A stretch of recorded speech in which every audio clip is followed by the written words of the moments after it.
ta ruwa ta sha.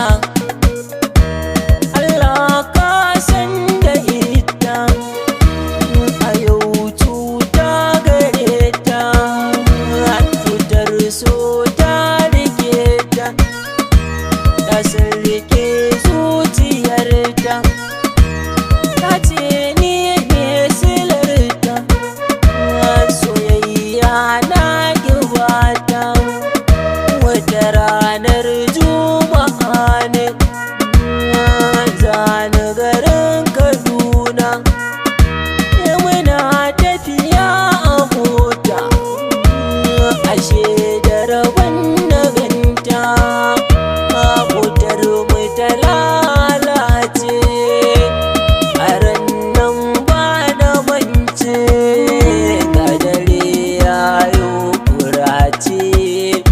Aisha na gefe na, daga nan sai kallon ga yunwa ba abinci, bare a sami yalo. Ni kuma da guzuri na, gurasa na jakata, na ɗauko gurasa ta. Aisha ta yi tambaya ta, sai na bata da girmamawa. Gari ya waye nan, da sauran jama'ar nan, aka gyara motar nan, muka shiga garin Kaduna. Bayan duk mun sauka, gasa zan riska, Aisha ta zo gurina, domin na bata lambana. Muka fara gaisawa, a waya kuma ba ragawa, muna mutuntawa junanmu da karramawa.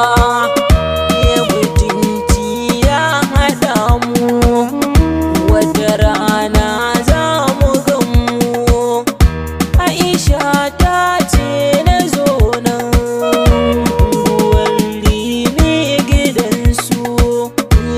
Da shirya tsaf tsaf tsaf tsaf, gari na ruwa da yaf na tare mashin ɗan kaf kaf kaf. Na je gidansu Aisha, Aisha ta karbe ni, Aisha ta girmama ni, Aisha ta ma yabe ni, domin alƙawarina. Bayan ɗan wani lokaci, na shirya ni zan tafi. Aisha ta ɗan yi tsokaci, ta ce na zauna yafi, idan Allah kar na tafi.